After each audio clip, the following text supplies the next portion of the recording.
From the Center for Western Priorities in Denver, this is the Road to 30 virtual tour. Here's the Executive Director of the Center for Western Priorities, Jennifer Rokala. Hello, I'm Jennifer Rokala, the Executive Director of the Center for Western Priorities. Thank you for joining us on the fifth stop of the Road to 30 virtual tour to highlight the bold, future-looking proposal to protect 30% of America's lands and waters by 2030. The 30 by 30 goal is an important path to conserve nature, strengthen communities, and improve public health. Today, we're partnering with the Rio Grande chapter of the Sierra Club to focus on the importance of this effort in New Mexico. Camilla Feibelman is the chapter director. Camilla, thank you for co-hosting this virtual event with us. I'd like to turn it over to you to welcome everyone to New Mexico and to provide a land acknowledgement. Thank you so much for that. I'm calling in today from Tiwa Pueblo lands in Albuquerque in the Rio Grande Valley between the Pueblo of Isleta and the Sandia Pueblo and mountains.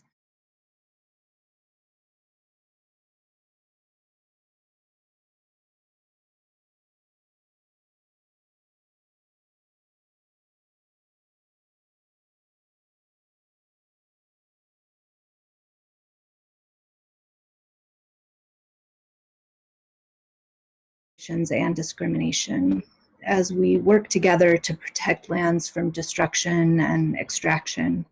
We're committed to building a movement that embodies a more expansive conservation ethic, one that centers on the sovereignty of tribal nations, indigenous and local knowledge about stewardship of lands, and the culturally specific relationships that all communities have with nature. So thanks to the Western Priorities organization, thank you so much to Representative Lewis, Senator Udall, and my own Representative Haaland for your unwavering work to protect these lands.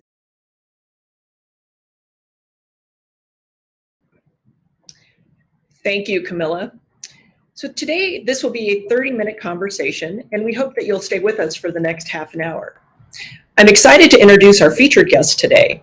New Mexico Senator Tom Udall is here.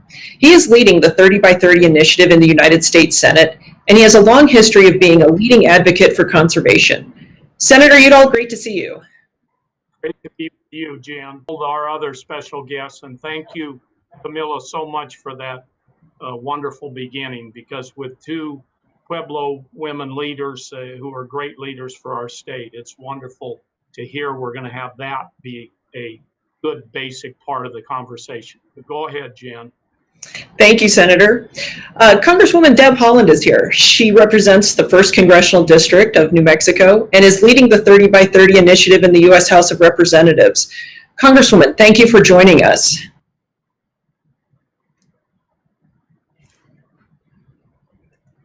And New Mexico State Representative Georgine Lewis is with us today. Representative Lewis led the effort at the state level to address wildlife corridors. Representative Lewis, we're excited you're here. It's my pleasure. Thank you for having me. So we'll have some time at the end for our panelists to respond to questions from the audience. If you'd like to ask a question, feel free to ask it in the chat box on YouTube or Facebook, and we'll get to as many questions as we can. So Senator Udall and Congresswoman Haaland, you're both leaders for the initiative to protect 30% of America by 2030. Why is this effort so important to you? Let's start with you, Senator Udall. Thank you. And first of all, I think it's incredibly important that we realize we have two existential crises that are coming together. We've got the climate crisis and the nature crisis. And we have seen these evolve here in the last couple of years, where they're right on the front page, and they're right. You know, we have the 6th mass extinction with 1 million species threatened because of human activity.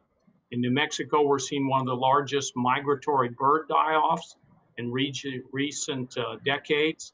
The U.S. is losing a football field's worth of nature every 30 seconds. And new reporting from the World Wildlife Fund found that we've lost two-thirds in the last 50 years due to human activities.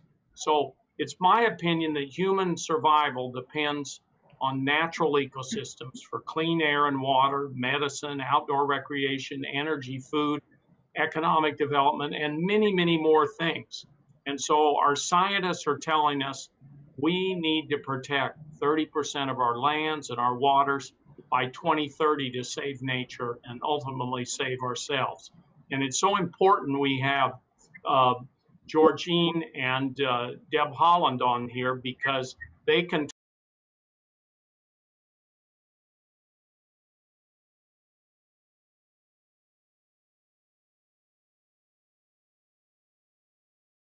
Udall. Congresswoman Haaland, same question for you. Why is the effort to protect 30% of America by 2030 so important? Thank you so much.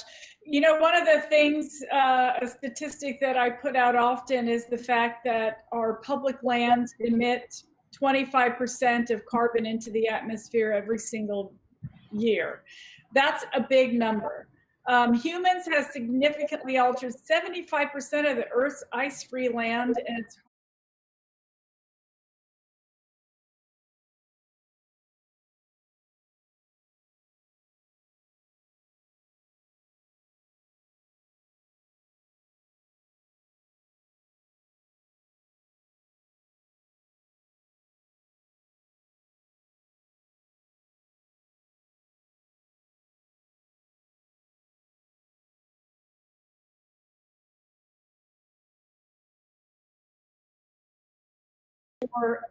that gets done for our planet. Thank you, Congresswoman. Camilla, the Sierra Club has a long history of engaging communities and the public in New Mexico. What are you doing to conserve public lands and ensure everybody in the state has access to them? Yeah, that's true. We have a long history of public lands protection, along with the Udall family, along with tribal communities who've sought to protect their lands. And, you know, in New Mexico, we've had a lot of really amazing success working with people like Senator Udall and an array of other environmental and community groups to protect large swaths of public land for all of us to use and enjoy, like the Oregon Mountains Desert Peaks, the Rio Grande del Norte national monuments.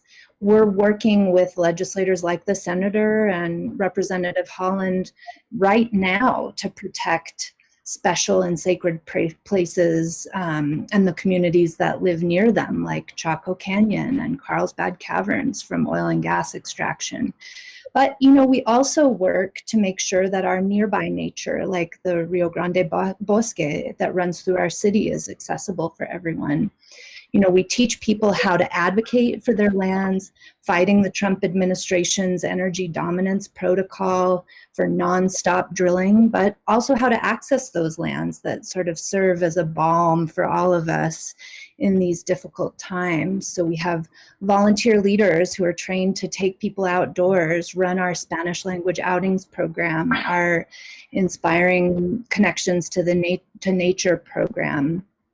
And in reality, 80% of New Mexicans support protecting 30% of our land by 2030. And that's because they know the joys of this land and the risks to them. Thanks, Camilla. As Senator Udall mentioned, we're losing a football field of natural area in the United States every 30 seconds to development, which makes it much harder for wildlife to migrate and it fragments critical habitat. Representative Lewis, what efforts are underway at the state level to identify and protect wildlife migration corridors? Thank you. So first and foremost, if I could have just a few minutes to thank Senator Udall for your leadership throughout your years of public service, especially on environmental issues. I'm so thrilled to be a part of the Center for Western Priorities, especially with my sister, Representative Haaland, and our other distinguished speakers. So I've been in the House for about 8 years, and protecting our environment has always been a priority of mine. I worked on several pieces of legislation to seek environmental justice with climate change. Like you mentioned, we're seeing the decline of nature that the 3030 initiative is seeking to bring attention to. in 2019, the New Mexico State Legislature passed a wildlife corridors bill, and that engages the New Mexico Department of Transportation and the New Mexico Department of Game and Fish to develop an action plan to identify key roads and other barriers to protect wildlife migration, and to direct construction for safe animal passages and road safety. So the action plan involves soliciting input from the general public, from tribal government, and other interested stakeholders. So this was a really, really bold move by New Mexico, and I believe in the first in the country where we actually prioritize sustaining wildlife populations in our state, such as deer, elk, mountain lions, black bears, excuse me. And I was really also excited when I saw that Senator Udall had introduced the federal wildlife corridors conservation bill. So that's what we've been successful in New Mexico. I think we're seeing other states being successful at that too. So hopefully this can be a big movement for others as well. Thank you. And Senator Udall, as Representative Lewis mentioned, you've been leading this effort at the federal level. Would you like to add anything? Well, I think the most important thing to talk about when we talk about wildlife corridors is the biggest push right now that's happening is the fragmentation of habitat. And so we're seeing infrastructure expand, we're seeing all these things occur that impact wildlife in a big way. And so what she did in the state legislature is what we should be doing at the national level on the federal lands, and working with everyone so that we don't fragment wildlife habitat to the extent where we get more and more extinct species. And that's really the key here is focusing on growing more area where wildlife is interconnected and can grow viable populations that are there. So that's tremendously important, and I appreciate what she's done, and we've done it at the national level, and we're working to make sure that there are strong pieces of legislation that everyone out there, all stakeholders, can cooperate, including private landowners. Great, thank you, Senator. So right now the Bureau of Land Management is developing a new land use plan that could increase drilling around Chaco Canyon, a landscape sacred to Native American tribes. Congresswoman Haaland, what are you hearing from tribal communities and folks in your district about this plan? Thank you so much for the question. And, you know, we're going through this terrible global pandemic that has hit, you know, tribal communities in New Mexico particularly hard. That's coupled with the fact that many of our tribal communities, plus rural communities all over the country, don't have internet service. And so it's been difficult for tribes to weigh in on this plan. That's number one. Number two is if the BLM would look to the House and see that we passed the Chaco Canyon Cultural Area Protection Act, that a bipartisan group of members of Congress are ready to protect this land from gas and oil drilling. Tribes weighed in very heavily on that legislation. Tribes want to protect Chaco Canyon from gas and oil drilling. And look, in that area of New Mexico, the northwest corner of our state is the largest methane cloud in the world, just hovering above our state. So it's clear that there is a lot of pollution already emanating down into those communities, and we have an obligation to protect people. So we want the tribe to absolutely have an opportunity to weigh in on this plan. And we have called on the BLM to extend the comment period.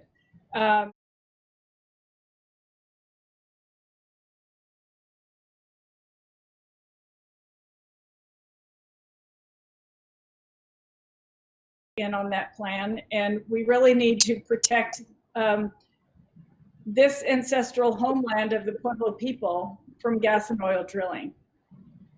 Yeah, Jen, and the important thing there that she's really hit on, the Department of Interior is tone deaf on this issue, because here they're holding virtual meetings in an area that isn't connected to the internet.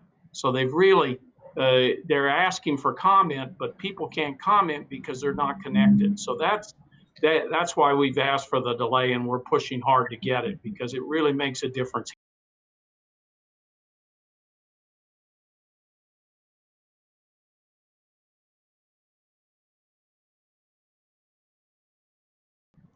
Well, thank you, Senator. And staying with kind of the oil and gas theme, New Mexico's economy relies on the oil and gas industry, largely fueled by the Permian Basin. And the industry has gone through many booms and busts, including a significant downturn this year. Can outdoor recreation and conservation play a role in creating a more diverse economy going forward, so New Mexico isn't so reliant on one industry? Camilla, I understand the Sierra Club is looking at this issue. Very much so. And I want people to understand, you know, New Mexico has weathered this boom and bust cycle for decades. There's no association with oil and gas success and our community's success. You know, so often we're at the bottom of the list on child poverty and well-being, early childhood education. And we've been stuck on this idea that fossil fuels will save us. You know, ironically, this is the very industry powering extreme fires and hurricanes that are so badly hurting our communities and others. But we see solutions. You know, for example, our governor's leadership on COVID has shown us that leadership is what our state needs, not extraction that first harms our health and our environment. And, you know, there's some low-hanging fruit that we can get to as well. New Mexico Voices for Children reports that tax cuts for the wealthy and corporations in 2003 and 2013 made our state a lot more dependent on oil and gas royalties. Royalties that haven't been increased in decades, royalties that aren't paid on wasted methane, as Representative Haaland points out. So there's a fix at hand, and then you add on to that the ability to diversify our economy. People come to our state, explore our state because of the unmatched natural beauty. They don't want to see a landscape marred by wells and power plants, much less land scorched by fire and air filled with ash. So, you know, our local kids and families have a right to enjoy those places too. And the cost for communities living next to oil and gas is just too high. You see health impacts, asthma, lost days at work and school, not to mention causing the pre-existing conditions that make people much more vulnerable to COVID. So by diversifying our economy, reducing our reliance on oil and gas, building out our outdoor economy, we are going to see a transformation for our state that's sustainable, that's durable, and really supports local people in all their needs on the health front and the economic front. Thanks, Camilla. Congresswoman Haaland, what can Congress do to wean Western states like New Mexico off the boom-bust cycles of the oil and gas industry? Absolutely diversify our economy. You know, New Mexico with about 350 days of sun per year, it does not make any sense that New Mexico is not a global leader in renewable energy. And I am so proud of our governor and the state legislature for making that. We want to transition to renewable energy, and we really want our workforce to have a solid future in their jobs. I mean, the sun is never going away. That is something that will power us well into the future, and helping to transition over to a renewable energy economy that is, and I should add, by the way, the wind in New Mexico is never going away either. Those two things can give good paying jobs with benefits age well into the future, and that's what we absolutely need to do. Thank you, Congresswoman. And I don't need to tell you guys this, but New Mexico obviously is known as the land of enchantment, and it's home to spectacular landscapes and special places. What has already been done to protect some of these areas, and what more needs to be done? Senator Udall, do you want to take that question? Yeah, I'd love to take that question. You know, we've been working the last couple of decades on protecting very significant parts of New Mexico. We've had 2 new monuments, one in northern New Mexico, up there near Taos, the Rio Grande del Norte, and then one in southern New Mexico near Las Cruces, the Organ Mountains Desert Peaks. In addition, we've designated 13 wilderness areas. So we've done a lot. But the important point here when we're talking about energy, as Deb and Camilla have talked about, is our public lands should help us get to carbon neutral on public lands. And we've gone so much down the road with oil and gas that 25% of the emissions of the United States are produced on public lands. So we ought to be focusing on those BLM lands, Forest Service lands, and Fish and Wildlife lands to make sure that we protect the best and preserve the rest that's left. And all of that helps with the climate change issue in a really, really significant way. Thank you, Senator. Representative Lewis, are there landscapes in New Mexico that you feel need urgent protections? You know, I mean, I think growing up as a member of the Pueblo of Acoma, growing up on the reservation, we were always taught to respect and protect our Mother Earth. And the reason for that is so that there could be clean air, clean water for future generations to come. So I think when we look at the broader landscape of New Mexico, especially considering that it is the land of enchantment, and this is what brings tourism, which is another economic form into the state.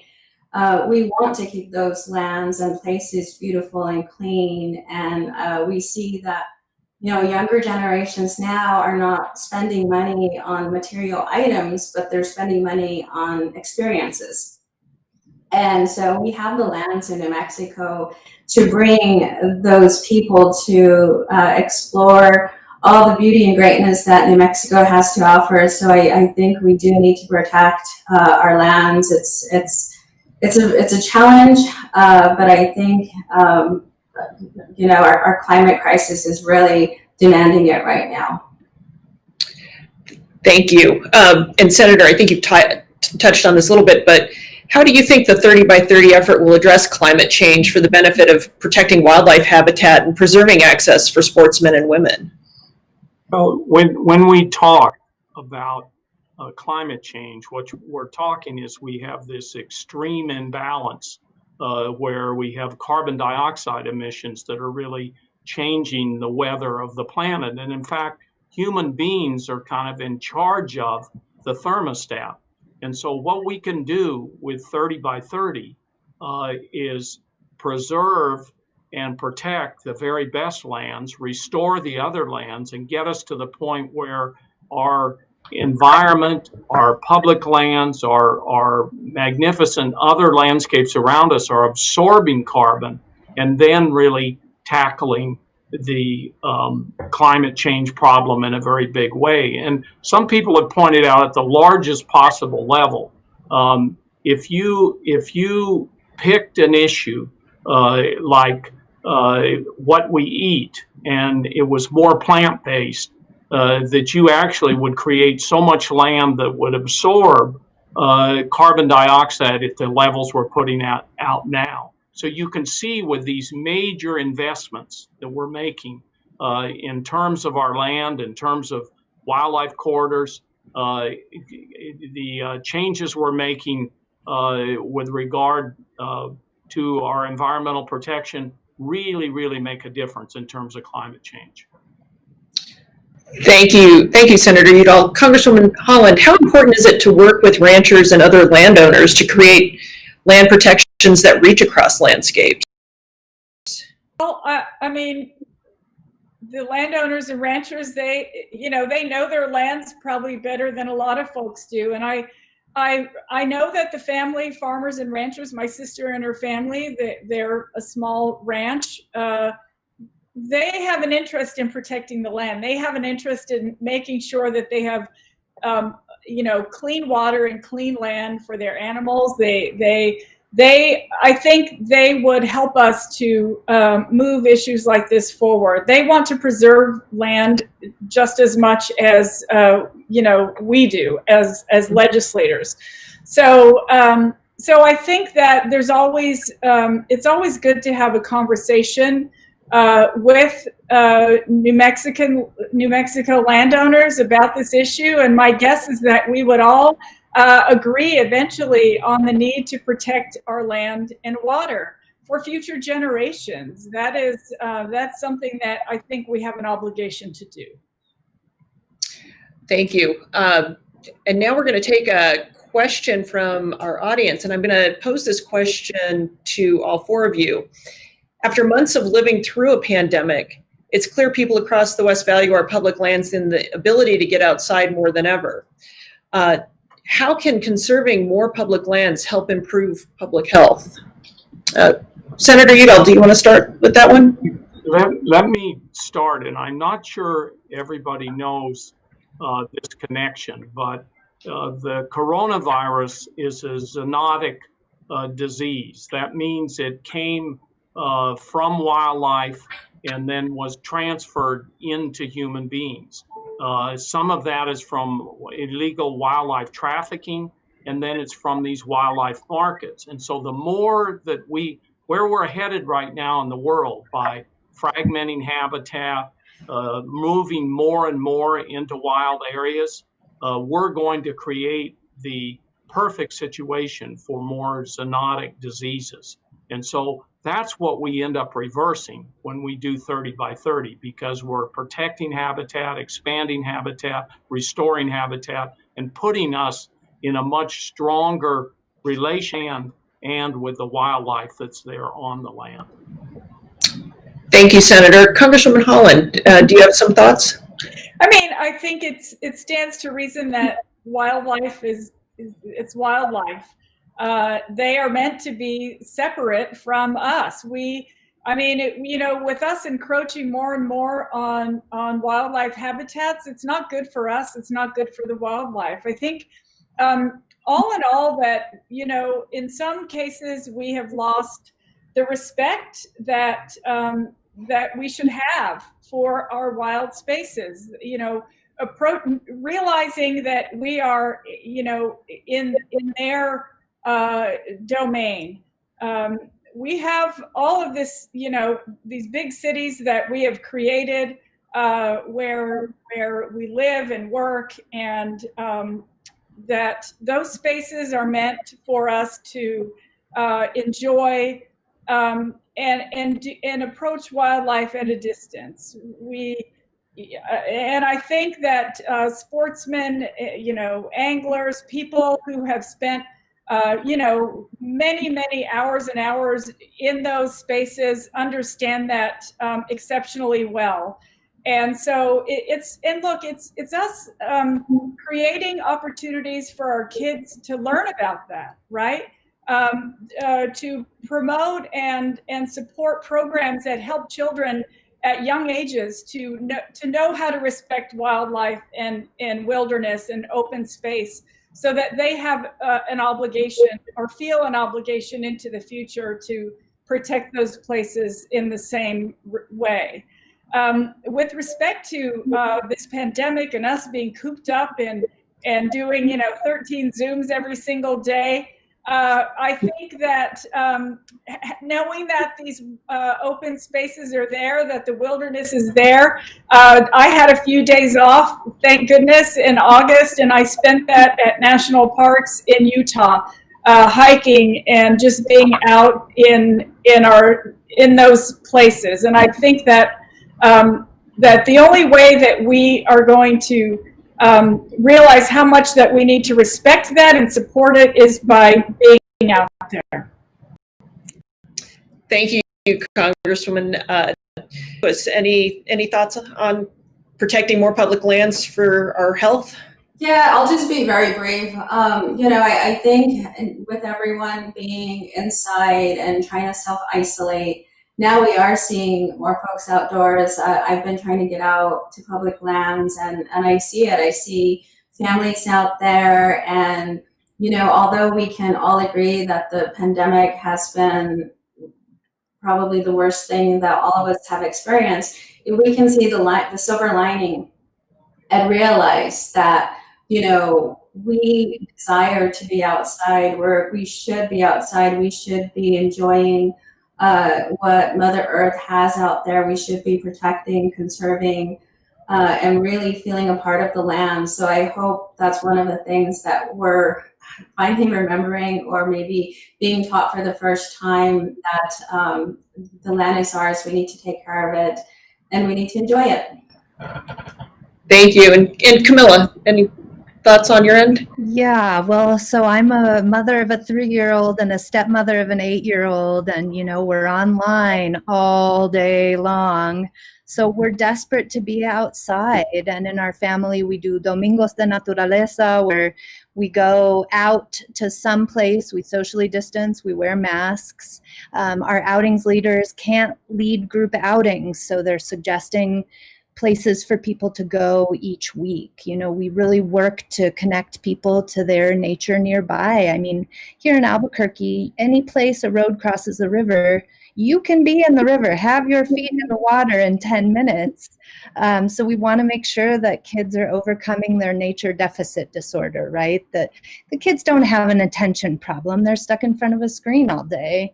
So the fact that legislators locally passed our outdoor recreation bill, created a new department on outdoor recreation, created a fund to make sure that underserved communities have a chance to get outdoors is key to all of this. And we just have to take small bites at the apple, get outdoors every week, participate in small ways, and not be overwhelmed by how massive climate change can feel, how devastating the loss of land can feel, but just take those small bites together, united in our communities, overcoming our differences, being kind to one another, and working together to create a planet that works for all of us, even the non-human living beings.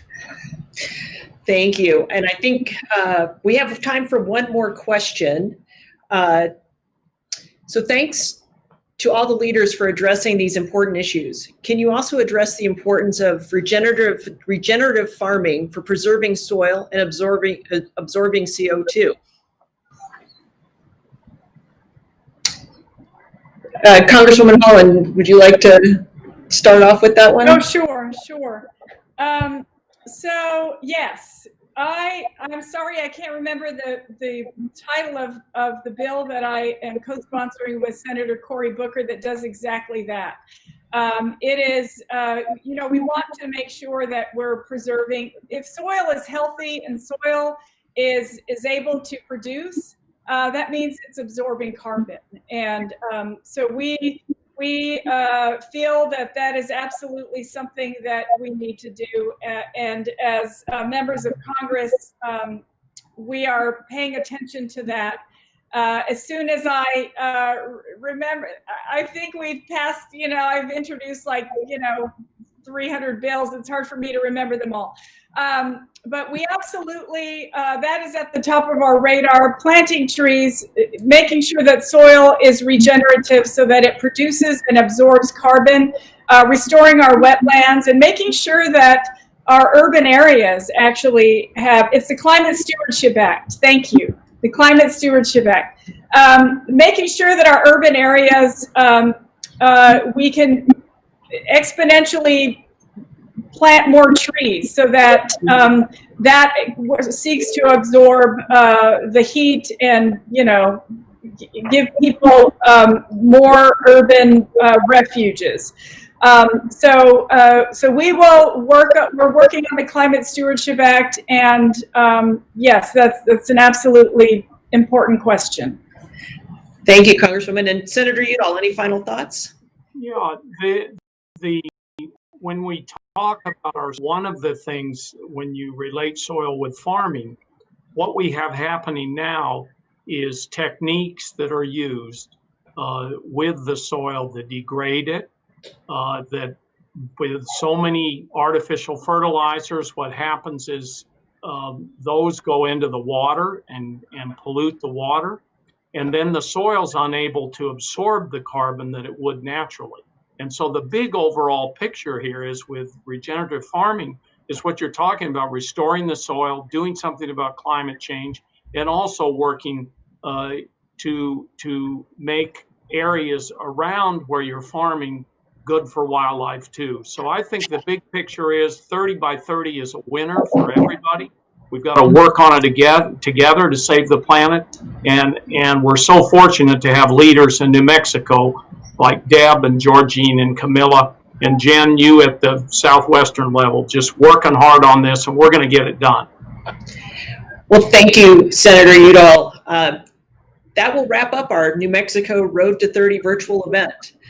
I want to thank all of you for taking the time to join us this afternoon, and especially thank Senator Udall, Congresswoman Haaland, Representative Lewis, and Camilla Feibelman, and the entire team at the Rio Grande chapter of the Sierra Club.